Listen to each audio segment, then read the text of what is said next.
so much for coming out here today. Yeah. Got Christopher here. Captain Seabeard, check him out. Great stuff. I've checked you out on Instagram, YouTube, checked out your Spotify. So let's just kind of bring it back to the beginning. How did it all start? How did your music start? And then how did you get into skateboarding also? I guess those things are kind of like interchangeable. Okay. So like I had some older cousins that skateboarded. As long as I can remember, they skateboarded. And one of them was in a punk rock band. And I got to watch their rehearsals and things like that. I remember being really young. Before the Menominee Skate Park was built, they took me out like street skating around. And I'm actually looking, I can see from here like one of the first, it's torn out now, they're doing renovations on the building, but one of the first spots that I remember skating with them, and I didn't quite understand it, the culture, you know, and we were skating this spot, technically illegally, and like a cop rolled by and they were like, duck behind this wall so he doesn't see us. And I was like probably like 10 years old, and I'm like, I guess this is what we do. Yeah. So then it was, yeah, they showed me skate videos, they got me into like a bunch of different types of music and really influenced me. Yep. And that's where it all started. Did that kind of have a role to play? Like, you know, you're skateboarding, you're listening to music, hey, I can kind of make this music? Is that kind of, was that kind of at play? I think it took a while to register. Okay. I think it took a while to register that like I could do that part of it. Okay. I started skateboarding almost right away. Like as soon as those guys got me into it, nice. I was like, I was a skateboarder. Yep. As long as I can remember, I've been a skateboarder. Music, I kind of dabbled for a while. Okay. Like I'd mess with like, I played bass a little bit and like played guitar a little, but usually just when people had instruments around, I'd like screw around and like learn a chord or something. And then yeah, years later when I was like 13 or 14, I one of my cousins, the same cousin that was in a punk rock band, gave me one of his old Stratocasters, and I started like learning power chords, and all I wanted to do is play power chords and learn Ramones songs for like 6 months. Okay. So it sounds like started skating first. You know, what type of music were you into when you first started? Well, so it was actually 3 siblings that were cousins. The 2 older ones were brothers, and they got me into like skateboarding most heavily and a little bit into like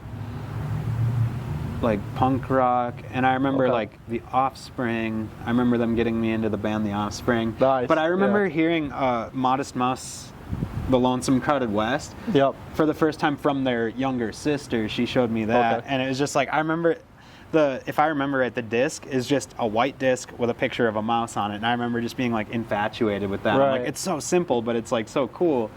And I remember like listening to that album on repeat, and it was like kind of like, they're like grungy but not, and they're not punk either. They're like something a little different, where I was like, okay, I like this, it's cool, it's unique. Right. So let's get into Captain Seabeard. So how did that really kind of start? Kind of take me through the beginning phases of that getting started. So yeah, I started playing when I was like 13, 14, played for a while, got an acoustic guitar for my 15th birthday. Okay. I wrote a song that day. I wrote my first song that day. Dabbled with it for another like few years, didn't take it very seriously, and then I went out and visited some people out in Oregon, and while I was out there, they were like semi-professional, professional musicians, so I got to like watch their rehearsals again and see how they kind of did the behind the scenes, and I was like, oh, that's when it like sparked the fire that like I could do it.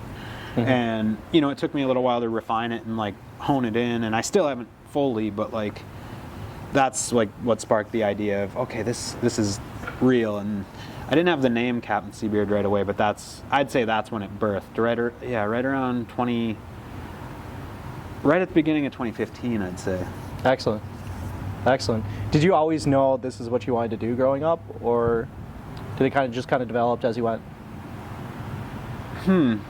I think I just knew that I didn't want to do the same thing as what I'd seen so many people doing. Like, especially around the Midwest, it seems like there's a lot of people who just work mundane restaurant or factory jobs that are like not thrilled with their lives, and I could see like their misery, and I think I always knew I wanted to do something that wasn't that. Okay. And I wasn't quite sure what it was. And then maybe there was even like an aha moment when I saw those musicians rehearsing where I was like, I want something like this. If it's not exactly this, I want something like this. Right. I gotta say, dude, the lifestyle is it's pretty sick, dude. You got you know, from skateboarding to music, and those two really go together. That's the peanut butter and jelly. You know, that's a perfect pair. Whenever I don't really skateboard much, but I do a lot of snowboarding, and you know, a lot of times that's always right there with me. There's definitely overlap too. Yeah. I think it's a really incredible combination, and so from what I hear, you want to more focus on your music. So you started off, kind of got everything together. That was a few years ago, right? Yeah, no. Okay. Shoot, I've been doing this for like 10 years now. Okay, Yeah. 10 years. And then you're at the point right now. Okay, you're doing really great. Where do you want to go from here?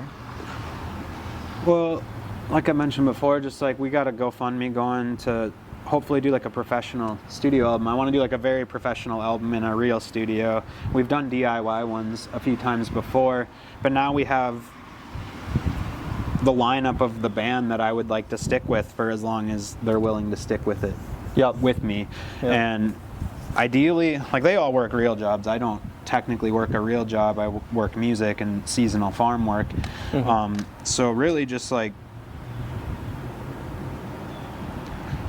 do the album, do the best we can, do something that holds up in time, and then from there just like play as much as possible, with the ultimate goal not necessarily being like massive fortune or fame, but just to be able to like sustain ourselves, maybe like regionally speaking, if we could establish Right. like a regional circuit to play regularly, and keep the door open, because other band members sometimes are available and sometimes aren't. So like leave it an open door, so hey, you guys want to play this show, come on, and if they don't, then I'll go do it myself, or you know, with whatever lineup is available. Mm-hmm. Excellent. What would you say are some of the obstacles you're facing with, you know, kind of running, you know, between the balancing the lifestyle? Okay, want to focus on, you know, your life and everything, but you want to focus on music, but somehow your life is music. So how do you kind of focus the balance of everything? You know, I think that's where the seasonal farm work saves my life. Okay. Because yeah, it's like every time about this time of year, we're mid-April right now, I'm almost ready to tear my hair out, because I'm just like, I knew I wanted to play music. I didn't necessarily know I was signing up to manage a band and or music career, Yep. which that's fine, it's worth it, but it's sometimes a headache doing the logistics. And yeah, and then the farm work comes around, and then I kind of put music on hold for a couple months a year, and Yep. just do that, and still play a little, still send some emails, still, you know, like we got some stuff in the works still. But yeah, if I didn't have the balance of doing both, I think I'd lose my mind. Excellent. That's awesome, dude. Yeah, thank you. What is kind of like the main message that you want to share through your music? Storm siren. It Oh, sounded yes, like. That's yes. not good. I guess just.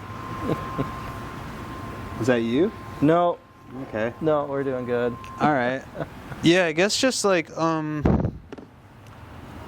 showing people that they can do more than they think they can, or that you don't have to sit around and wait for people to give you permission to do what you want to do, within reason. You know, I'm speaking like creatively and such. Because I Excellent. think a lot of people are kind of like desperate for external approval, which, you know, I find myself in that category from time to time. But like, oftentimes if you just do the thing you care about and put it into the world, people are more receptive than you expect them to be. And if they're not, you know, you kind of are naturally sifting through your audience anyway. So Interesting. yeah, that'd be most of it, I guess. There's a little bit more to it, but I'm kind of spacing on that part.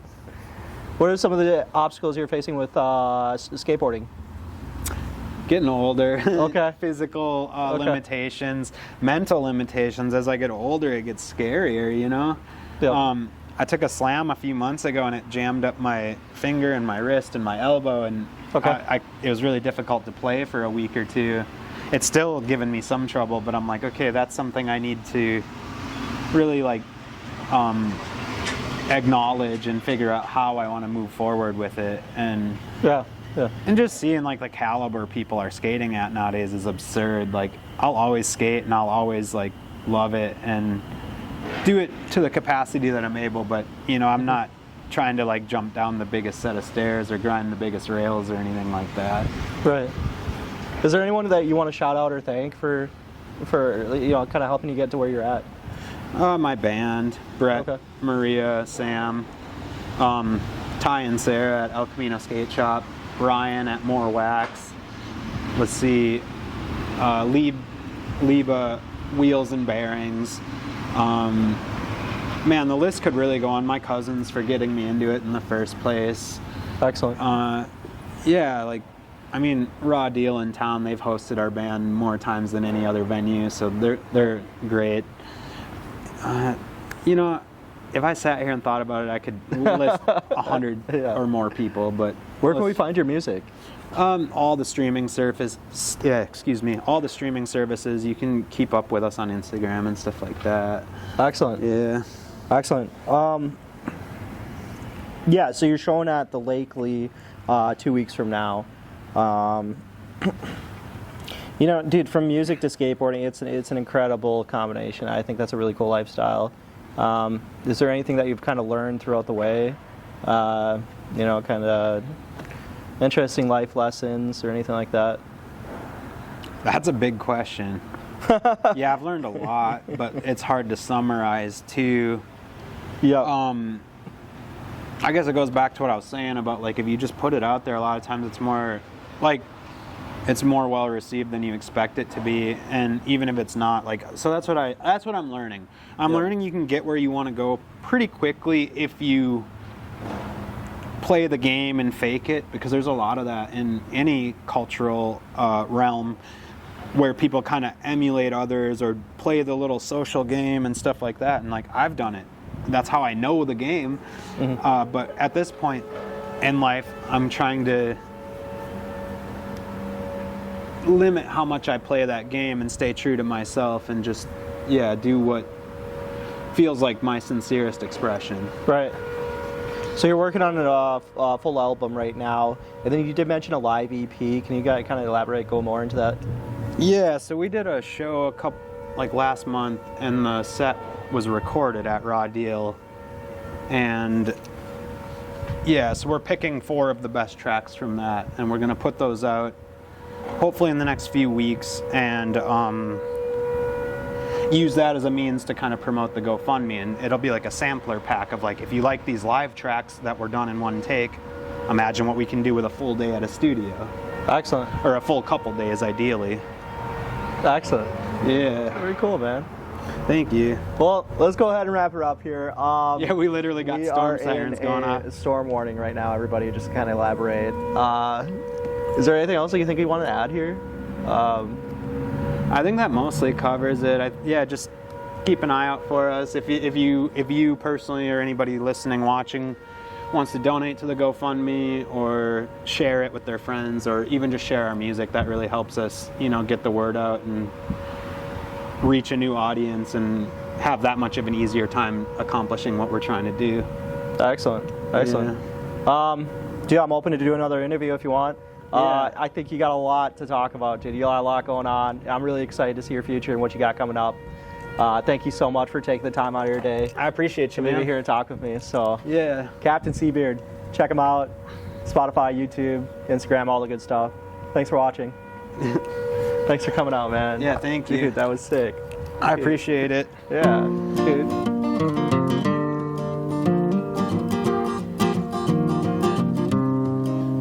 For the best, I fear the worst.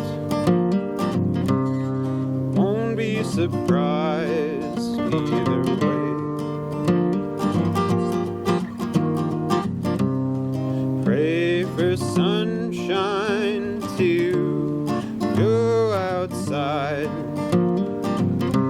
but the clouds are turning gray.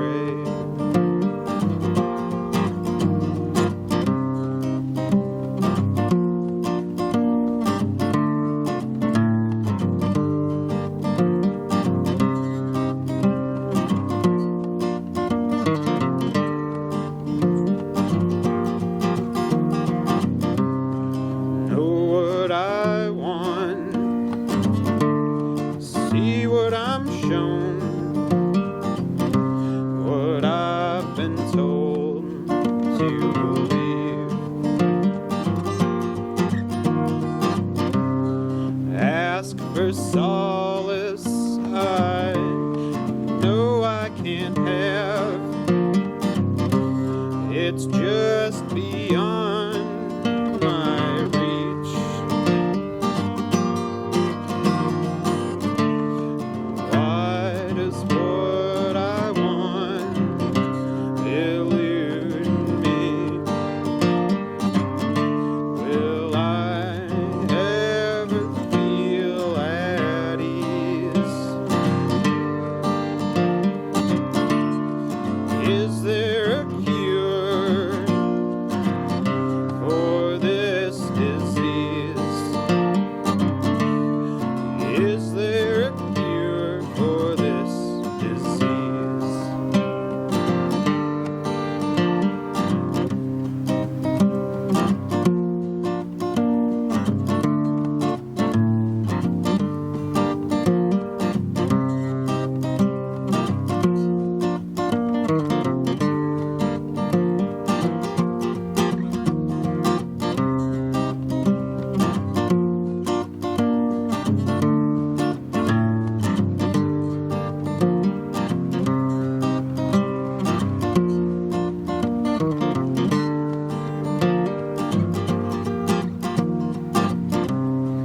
Hold my breath, no sign of relief, and my chest gets so tight. I seek asylum as I loosen my grip. I hope where we go is quiet. Why does what I want elude me? Will I ever feel at ease? Is there